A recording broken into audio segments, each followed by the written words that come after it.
You got a lot of nerve coming here and stealing from me. Stealing back's more like it. Give us the rings. Welcome to MsMojo, and today we're counting down our picks for the top 10 hardest accents to master. I could be a different person.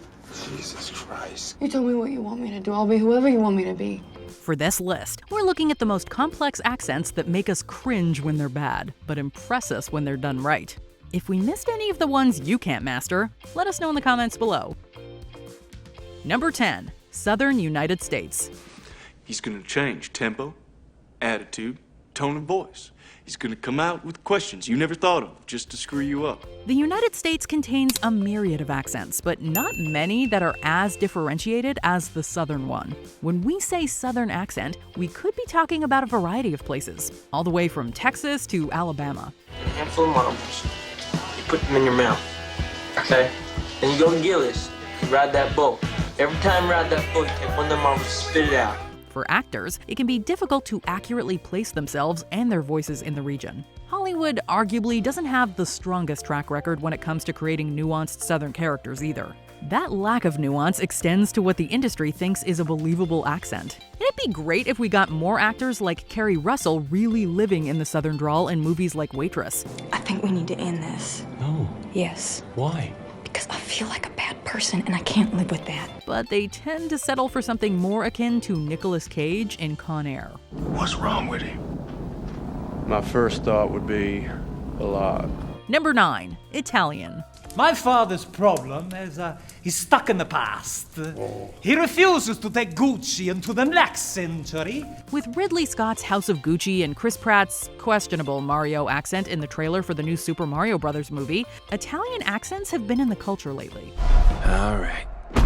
That's a go. And honestly, we'd love it if Hollywood put a little more work into getting it right. However, we're willing to admit that mastering this way of speaking is exceedingly difficult. There are only 200 Germans on the island, and Captain Weber is the highest-ranking officer amongst them. Like every country, the accent differs by region, but even the standard is tough to pin down. The consonants and vowels have some different sounds that might not be compatible with English speakers' usual manner of speech. Still, even though we get it's hard, we think Jared Leto could have toned things down a bit. Stop, you're going to make me.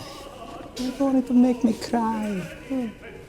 Nobody has ever said that to me. Nobody. Number 8, British. That's the point. These boys don't know about you, old man. And if I was you, I'd keep it that way. Another thing, what you hear in here stays there, all right? While some American accents might be difficult to master, we've noticed that British actors often don't have too much of a problem. But when it comes to Americans trying to sound British, it almost always ends in disaster, sounding fake or forced. Even the supremely talented Anne Hathaway isn't safe from the pitfalls of the US to UK accent pipeline. You could at least leave your underpants on. Rule number 3, remember? There might be an answer to this debacle. Apparently, many British actors tend to learn American accents early on, worried they won't make much of a name for themselves in Hollywood otherwise. American stars, on the other hand, often don't spend as much time dedicated to dialect and accent work. The more you know. God, what have I done? I maced that detective. Why did I do that? You did what you thought was right. Oh no, I shouldn't have done that. Number 7, American. I know you've been putting this bus together for 3 years, and there's no one who doesn't want to see mobsters go to jail, including and especially the one person in the room who's had one of them put a gun in her mouth. While we concede that British stars tend to have an easier time with American accents than the reverse, that doesn't mean they don't have their terrible standouts. The thing about non-Americans, English or otherwise, doing American accents is that they seem to pick a lane and stay in it. And that lane is usually a very generic one from an unknown generic place. Now, I spoke to Dr. Feldman. I'm a pediatrician. He's still your doctor, and he's given me the name of someone you can talk to, help you, get back to normal. Fake American accents rarely have any sense of real environment, and if they do, it's usually bad. Aussie actress Margot Robbie might nail that nasal New York twang in The Wolf of Wall Street, but go rewatch Elizabethtown and tell us what you think of Orlando Bloom's Kentucky drawl. You know, there is nothing greater than deciding in your life that things maybe really are black and white. And don't even get us started on Emma Watson. I'm really sorry we can't be here for your birthday. No, that's okay. Just sorry you have to go back and visit your dad. I'm in such a good mood, I don't think even he could ruin it. Number 6, Irish. You've had a hard day today and a hard night last night. Now why don't you go home to bed and get a good rest? There's something so soothing about a good Irish lilt. Trust us, we could listen to Saoirse Ronan talk all day. But when someone gets an Irish accent wrong, it's almost unlistenable. I'm gonna teach you and your friends about PM. I'm gonna kill them, just so you can hear them scream. Plenty of accomplished actors, from Julia Roberts to Sean Connery, have butchered the lovely manner of speaking. Lucky for them and us, the aforementioned Ronan has a guide for how to save yourself the embarrassment of sounding like a literal leprechaun. On an episode of The Late Show with Stephen Colbert in 2016, she gave a bit of advice to those wishing to master the Irish accent. You need to keep the sounds quite open. So everything sort of sounds quite melodic and sing-songy. First, stay out of that higher stereotypical register. Second, make sure your words are somewhat comprehensible. To state the obvious, she's right. They couldn't defeat us by force of arms, but now I swear they're trying to defeat us by force of verbiage. The English language was never meant to be spoken like that. Number 5, Scottish. We fight for God, for honor, for country, for family, for yourselves I do not care, so long as you fight! When an accent is filled with this many layers, it's no wonder it's difficult to speak it right. No matter how many episodes of Outlander you watch, you may never master the magic of the Scottish sound. Life with you is certainly never dull, Sassenach. I shall endeavor to be more dull if that would suit you better. I wouldn't change you to save the world. As with any accent, the cadence and emphasis falls in different places than you might be used to. There are also a variety of accents throughout the country, which makes finding a true middle ground Scottish lilt difficult to do. But hey, if Hollywood history is anything to go by, you don't have to be great at the voice to land a big role. Here's looking at you, Mel Gibson. I want a home and children and peace. Do you? I do. I've asked God for those things. It's all for nothing if you don't have freedom. Number 4, Cockney. That's how I live and breathe. When it comes to over-exaggeration, almost no accent gets the short end of the stick like Cockney. At this point, it feels like it's almost a Hollywood tradition to go full-on cartoon when you're asked to do one in a movie. Uncle Albert, I got a jolly joke, I say, for just such an occasion. Would you like to hear it? I'd be so grateful. Right. That tradition was notably carried out by Dick Van Dyke in Mary Poppins, and goes all the way up to Don Cheadle in Ocean's 11. Unfortunately, most Cockney accents in big Hollywood movies are played for laughs. That encourages actors to go over the top, which leads to something a little more funny than it is authentic. You tossers! You had one job to do! Number 3, Baltimore. I'm just working a package out the store. Folk like that, they tend to bear a certain resentment toward folk like me. New York, Philadelphia, you name it. Many U.S. cities have famous accents that have been glorified and or butchered by Hollywood in some way or another.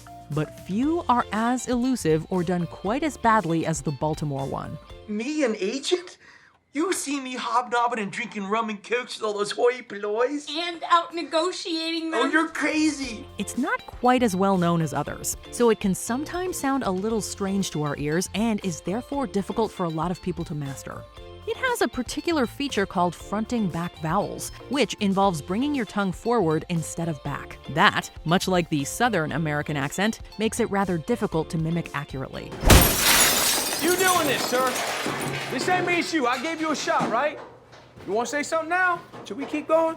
Number 2, Boston. Oh, I bet you're eating a lot of garden wood, huh? You eat your garden wood and you regurgitate it from the textbook and you think you're wicked awesome doing that. And how about them apples and all that garden wood business? The Boston accent might be one of the most iconic in all of the United States, and the most varied in terms of the success level of different performers. The thing about the Boston way of speaking is that while the pronunciation is important, it's really all about the attitude. There's gotta be a little bit of you think you're better than me energy in every single thing you say. That's gonna last until next year. You're gonna be in here regurgitating Gordon Wood, talking about, the pre-revolutionary utopia and the capital forming effects of military mobilization. Matt Damon and Ben Affleck in Good Will Hunting probably embody this attitude the best. But as Bostonians, they have a leg up. When it comes to Boston accents that don't quite hit the mark, we'll point you to Blake Lively in The Town and Jack Nicholson in The Departed. What they're gonna do is come back with some guys and kill you. Which sure as you're born, they will do. Unless I stop them. Do you want me to stop them? Before we continue, be sure to subscribe to our channel and ring the bell to get notified about our latest videos. You have the option to be notified for occasional videos or all of them. If you're on your phone, make sure you go into your settings and switch on notifications. Number 1. South African. Hello. I can see you. Okay, I can see you. We'd like you to take a moment and try to do a South African accent. Just try. Did you accidentally slip in British, Australian, or some combination of the two? Well, don't worry, that is more than common. South African seems to be the most elusive accent for actors to capture. Not that that stopped them from trying. Leonardo DiCaprio in Blood Diamond has borne the brunt of that criticism, though we should note that his character was Rhodesian. I provide a service. The world wants what we have, and they want it cheap. We're in business together. Get over yourself, darling. Nevertheless, he's definitely not the only one. Val Kilmer in The Saint springs to mind. Perhaps I'll take it to my home in Africa. If you're looking for good South African accent representation, Andy Serkis does a great job in his portrayals of the MCU's Ulysses Klaue, and Rebel Wilson impressed us in The Hustle. I had no idea how small time I was until I met you. Teach me your sugar baby ways. Shape me into something great. Do you agree with our picks? Check out this other recent clip from MsMojo, and be sure to subscribe and ring the bell to be notified about our latest videos.